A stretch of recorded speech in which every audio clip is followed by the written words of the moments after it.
Chapter 2 treats of Oliver Twist's growth, education, and board. For the next 8 or 10 months, Oliver was the victim of a systematic course of treachery and deception. He was brought up by hand. The hungry and destitute situation of the infant orphan was duly reported by the workhouse authorities to the parish authorities. The parish authorities inquired with dignity of the workhouse authorities, whether there was no female then domiciled in the house who was in a situation to impart to Oliver Twist the consolation and nourishment of which he stood in need. The workhouse authorities replied with humility, that there was not. Upon this, the parish authorities magnanimously and humanely resolved, that Oliver should be farmed, or, in other words, that he should be dispatched to a branch workhouse some 3 miles off, where 20 or 30 other juvenile offenders against the poor laws, rolled about the floor all day, without the inconvenience of too much food or too much clothing, under the parental superintendence of an elderly female, who received the culprits at and for the consideration of 7 halfpenny per small head per week. 7 halfpenny's worth per week is a good round diet for a child. A great deal may be got for 7 halfpenny, quite enough to overload its stomach, and make it uncomfortable. The elderly female was a woman of wisdom and experience. She knew what was good for children, and she had a very accurate perception of what was good for herself. So, she appropriated the greater part of the weekly stipend to her own use, and consigned the rising parochial generation to even a shorter allowance than was originally provided for them, thereby finding in the lowest depth a deeper still, and proving herself a very great experimental philosopher. Everybody knows the story of another experimental philosopher who had a great theory about a horse being able to live without eating, and who demonstrated it so well, that he had got his own horse down to a straw a day, and would unquestionably have rendered him a very spirited and rampacious animal on nothing at all, if he had not died, 24 hours before he was to have had his first comfortable bait of air. Unfortunately for the experimental philosophy of the female to whose protecting care Oliver Twist was delivered over, a similar result usually attended the operation of her system, for at the very moment when the child had contrived to exist upon the smallest possible portion of the weakest possible food, it did perversely happen in 8.5 cases out of 10, either that it sickened from want and cold, or fell into the fire from neglect, or got half smothered by accident, in any one of which cases, the miserable little being was usually summoned into another world, and there gathered to the fathers it had never known in this. Occasionally, when there was some more than usually interesting inquest upon a parish child who had been overlooked in turning up a bedstead, or inadvertently scalded to death when there happened to be a washing, though the latter accident was very scarce, anything approaching to a washing being of rare occurrence in the farm, the jury would take it into their heads to ask troublesome questions, or the parishioners would rebelliously affix their signatures to a remonstrance. But these impertinences were speedily checked by the evidence of the surgeon, and the testimony of the beadle, the former of whom had always opened the body and found nothing inside, which was very probable indeed, and the latter of whom invariably swore whatever the parish wanted, which was very self-devotional. Besides, the board made periodical pilgrimages to the farm, and always sent the beadle the day before, to say they were going. The children were neat and clean to behold, when they went, and what more would the people have?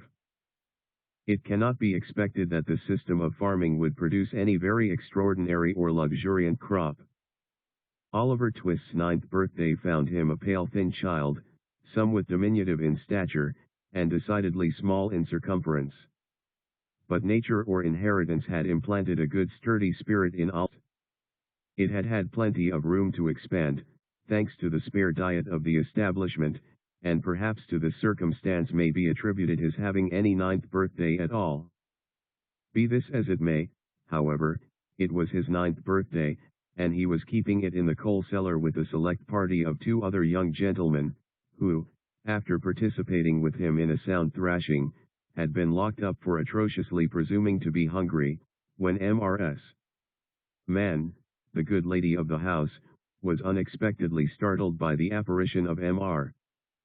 Bumble, the beadle, striving to undo the wicket of the garden gate. Goodness gracious. Is that you, Mr. Bumble, sir? Said Mrs. Man, thrusting her head out of the window in well-affected ecstasies of joy. Susan, take Oliver and them two brats upstairs, and wash 'em directly. My heart alive. Mr. Bumble, how glad I am to see you, surely. Now, Mr. Bumble was a fat man, and a choleric, so, instead of responding to this open-hearted salutation in a kindred spirit, he gave the little wicket a tremendous shake, and then bestowed upon it a kick which could have emanated from no leg but a beetle's. Lor, only think, said Mrs.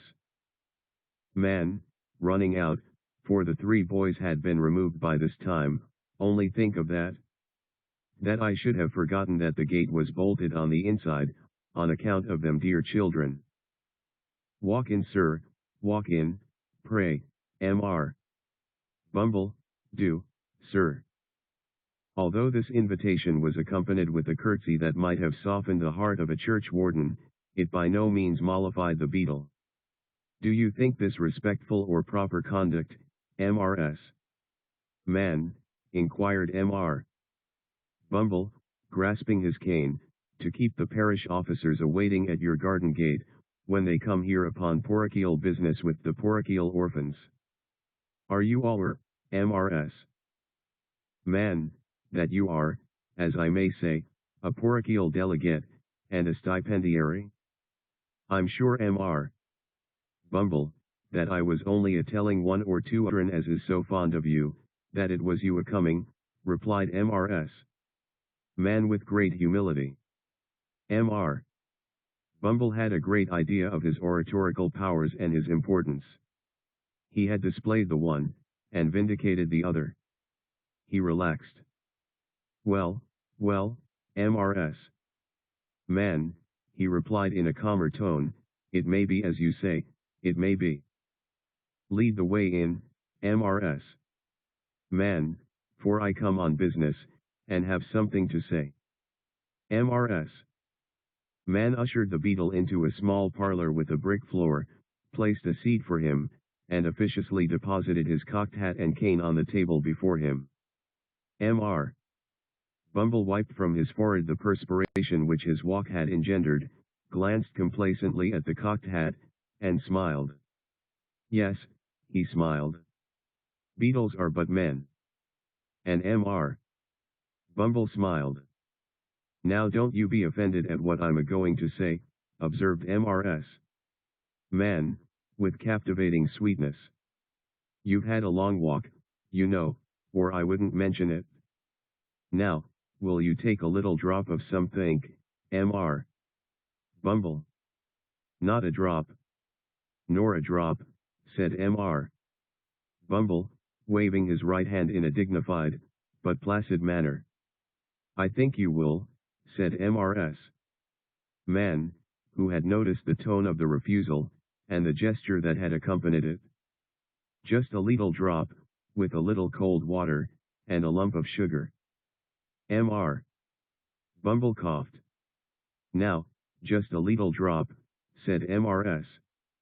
Man persuasively. What is it? Inquired the beadle. Why, it's what I'm obliged to keep a little of in the house, to put into the blessed infant's daffy, when they ain't well, Mr. Bumble, replied Mrs. Man as she opened a corner cupboard, and took down a bottle and glass. It's gin. I'll not deceive you, Mr. B. It's gin. Do you give the children daffy, Mrs. Man? Inquired Bumble, following with his eyes the interesting process of mixing. Ah, bless 'em, that I do, dear as it is, replied the nurse. I couldn't see 'em suffer before my very eyes, you know, sir. No, said Mr. Bumble approvingly, no, you could not. You are a humane woman, Mrs. Man. Here she set down the glass. I shall take an early opportunity of mentioning it to the board, Mrs. Man. He drew it towards him. You feel as a mother, Mrs. Man. He stirred the gin and water. I drink your health with cheerfulness, Mrs. Man, and he swallowed half of it. And now about business, said the beadle, taking out a Leithern pocket-book. The child that was half-baptized Oliver Twist, is 9-year-old today. Bless him. Interposed Mrs. Man, inflaming her left eye with the corner of her apron. And notwithstanding an offered reward of £10, which was afterwards increased to £20. Notwithstanding the most superlative, and, I may say, supernatural exertions on the part of this parish, said Bumble, we have never been able to discover who is his father, or what was his mother's settlement, name, or condition. Mrs. Man raised her hands in astonishment, but added, after a moment's reflection, how comes he to have any name at all, then? The beadle drew himself up with great pride, and said, I invented it. You, Mr. Bumble. I, Mrs. Man. We name our fondlings in alphabetical order. The last was A.S. Swubble, I named him. This was a Twist, I named him. The next one comes will be Onwin, and the next Vilkins. I have got names ready-made to the end of the alphabet, and all the way through it again, when we come to Z. Why, you're quite a literary character, sir, said Mrs. Man. Well, said the beadle, evidently gratified with the compliment, perhaps I may be. Perhaps I may be, Mrs. Man. He finished the gin and water, and added, Oliver being now too old to remain here, the board have determined to have him back into the house. I have come out myself to take him there. So let me see him at once. I'll fetch him directly, said Mrs. Man, leaving the room for that purpose. Oliver, having had by this time as much of the outer coat of dirt which encrusted his face and hands, removed, as could be scrubbed off in one washing, was led into the room by his benevolent protectress. Make a bow to the gentleman, Oliver, said Mrs. Man. Oliver made a bow, which was divided between the beadle on the chair, and the cocked hat on the table. Will you go along with me, Oliver? Said Mr. Bumble, in a majestic voice. Oliver was about to say that he would go along with anybody with great readiness, when, glancing upward, he caught sight of Mrs. Man, who had got behind the beadle's chair, and was shaking her fist at him with a furious countenance. He took the hint at once, for the fist had been too often impressed upon his body not to be deeply impressed upon his recollection. Will she go with me? Inquired poor Oliver. No, she can't, replied Mr. Bumble.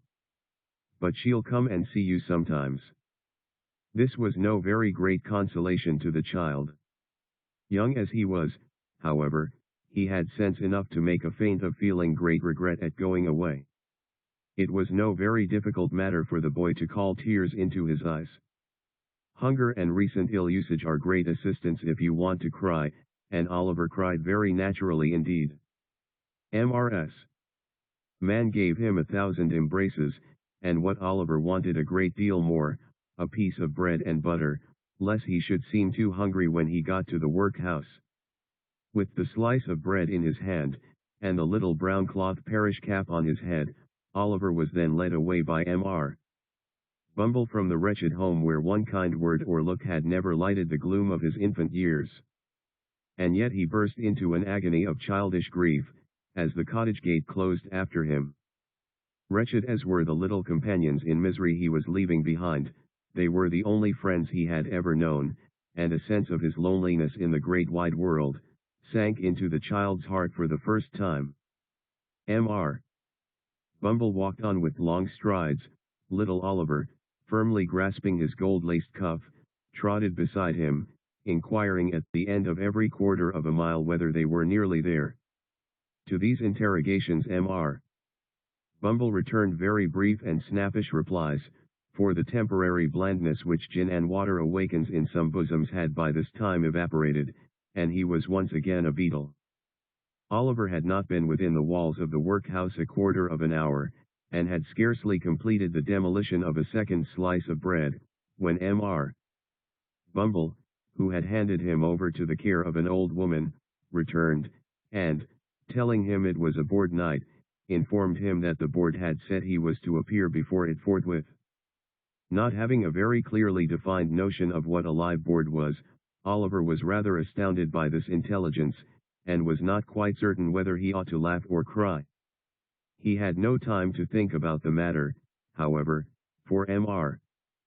Bumble gave him a tap on the head, with his cane, to wake him up, and another on the back to make him lively, and bidding him to follow, conducted him into a large whitewashed room, where 8 or 10 fat gentlemen were sitting round a table. At the top of the table, seated in an armchair rather higher than the rest, was a particular gentleman with a very round, red face. "Bow to the board," said Bumble. Oliver brushed away 2 or 3 tears that were lingering in his eyes, and seeing no board but the table, fortunately bowed to that. "What's your name, boy?" said the gentleman in the high chair. Oliver was frightened at the sight of so many gentlemen, which made him tremble. And the beetle gave him another tap behind, which made him cry. These 2 causes made him answer in a very low and hesitating voice, whereupon a gentleman in a white waistcoat said he was a fool. Which was a capital way of raising his spirits, and putting him quite at his ease. "Boy," said the gentleman in the high chair, "listen to me. You know you're an orphan, I suppose?" "What's that, sir?" inquired poor Oliver. "The boy is a fool." "I thought he was," said the gentleman in the white waistcoat. "Hush," said the gentleman who had spoken first. "You know you've got no father or mother, and that you were brought up by the parish, don't you?" "Yes, sir," replied Oliver, weeping bitterly. "What are you crying for?" inquired the gentleman in the white waistcoat. And to be sure it was very extraordinary. What could the boy be crying for? "I hope you say your prayers every night," said another gentleman in a gruff voice, "and pray for the people who feed you, and take care of you like a Christian." "Yes, sir," stammered the boy. The gentleman who spoke last was unconsciously right. It would have been very like a Christian, and a marvelously good Christian too, if Oliver had prayed for the people who fed and took care of him. But he hadn't, because nobody had taught him. "Well, you have come here to be educated, and taught a useful trade," said the red-faced gentleman in the high chair. "So you'll begin to pick oakum tomorrow morning at 6 o'clock, added the surly one in the white waistcoat. For the combination of both these blessings in the one simple process of picking oakum, Oliver bowed low by the direction of the beetle, and was then hurried away to a large ward, where, on a rough, hard bed, he sobbed himself to sleep. What a novel illustration of the tender laws of England! They let the paupers go to sleep. Poor Oliver! He little thought, as he lay sleeping in happy unconsciousness of all around him, that the board had that very day arrived at a decision which would exercise the most material influence over all his future fortunes. But they had. And this was it. The members of this board were very sage, deep, philosophical men, and when they came to turn their attention to the workhouse, they found out at once, what ordinary folks would never have discovered: the poor people liked it. It was a regular place of public entertainment for the poorer classes, a tavern where there was nothing to pay, a public breakfast, dinner, tea, and supper all the year round, a brick-and-mortar Elysium, where it was all play and no work. "Oh ho!" said the board, looking very knowing, "we are the fellows to set this to rights, we'll stop it all, in no time." So, they established the rule, that all poor people should have the alternative, for they would compel nobody, not they, of being starved by a gradual process in the house, or by a quick one out of it.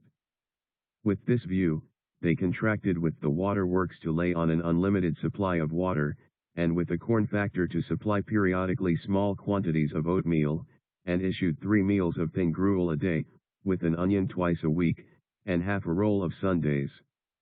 They made a great many other wise and humane regulations, having reference to the ladies, which it is not necessary to repeat, kindly undertook to divorce poor married people, in consequence of the great expense of a suit in Doctors' Commons, and, instead of compelling a man to support his family, as they had theretofore done, took his family away from him, and made him a bachelor. There is no saying how many applicants for relief, under these last 2 heads, might have started up in all classes of society, if it had not been coupled with the workhouse, but the board were long-headed men, and had provided for this difficulty. The relief was inseparable from the workhouse and the gruel, and that frightened people. For the first 6 months after Oliver Twist was removed, the system was in full operation. It was rather expensive at first, in consequence of the increase in the undertaker's bill, and the necessity of taking in the clothes of all the paupers, which fluttered loosely on their wasted, shrunken forms, after a week or two's gruel. But the number of workhouse inmates got thin as well as the paupers, and the board were in ecstasies. The room in which the boys were fed, was a large stone hall, with a copper at one end, out of which the master, dressed in an apron for the purpose, and assisted by 1 or 2 women, ladled the gruel at meal times. Of this festive composition each boy had 1 porringer, and no more except on occasions of great public rejoicing, when he had 2 ounces and a quarter of bread besides. The bowls never wanted washing. The boys polished them with their spoons till they shone again, and when they had performed this operation, which never took very long, the spoons being nearly as large as the bowls, they would sit staring at the copper, with such eager eyes, as if they could have devoured the very bricks of which it was composed, employing themselves, meanwhile, in sucking their fingers most assiduously, with the view of catching up any stray splashes of gruel cast thereon. Boys have generally excellent appetites. Oliver Twist and his companions suffered the tortures of slow starvation for 3 months.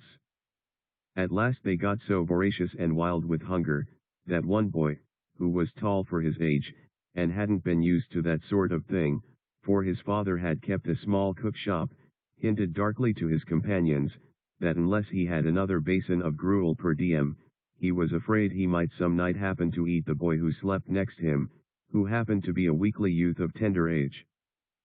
He had a wild, hungry eye, and they implicitly believed him. A council was held, lots were cast who should walk up to the master after supper that evening, and ask for more, and it fell to Oliver Twist. The evening arrived, the boys took their places. The master, in his cook's uniform, stationed himself at the copper, his pauper assistants ranged themselves behind him, the gruel was served out, and a long grace was set over the short commons. The gruel disappeared, the boys whispered each other, and winked at Oliver, while his next neighbors nudged him. Child as he was desperate with hunger, and reckless with misery. He rose from the table, and advancing to the master, basin and spoon in hand, said, somewhat alarmed at his own temerity, "Please, sir, I want some more." The master was a fat, healthy man, but he turned very pale. He gazed in stupefied astonishment on the small rebel for some seconds, and then clung for support to the copper. The assistants were paralysed with wonder, the boys with fear. "What?" said the master at length, in a faint voice. "Please, sir," replied Oliver, "I want some more." The master aimed a blow at Oliver's head with the ladle, pinioned him in his arm, and shrieked aloud for the beetle. The board were sitting in solemn conclave, when Mr. Bumble rushed into the room in great excitement, and addressing the gentleman in the high chair, said, "Mr. Limbkins, I beg your pardon, sir. Oliver Twist has asked for more." There was a general start. Horror was depicted on every countenance. "For more," said Mr. Limbkins. Compose yourself, Bumble, and answer me distinctly. Do I understand that he asked for more, after he had eaten the supper allotted by the dietary? He did, sir, replied Bumble. That boy will be hung, said the gentleman in the white waistcoat. I know that boy will be hung. Nobody controverted the prophetic gentleman's opinion. An animated discussion took place. Oliver was ordered into instant confinement, and a bill was next morning pasted on the outside of the gate, offering a reward of £5 to anybody who would take Oliver Twist off the hands of the parish. In other words, £5 and Oliver Twist were offered to any man or woman who wanted an apprentice to any trade, business, or calling. I never was more convinced of anything in my life, said the gentleman in the white waistcoat, as he knocked at the gate and read the bill next morning. I never was more convinced of anything in my life, than I am that that boy will come to be hung. As I purpose to show in the sequel whether the white waistcoated gentleman was right or not, I should perhaps mar the interest of this narrative, supposing it to possess any at all, if I venture to hint just yet, whether the life of Oliver Twist had this violent termination or no.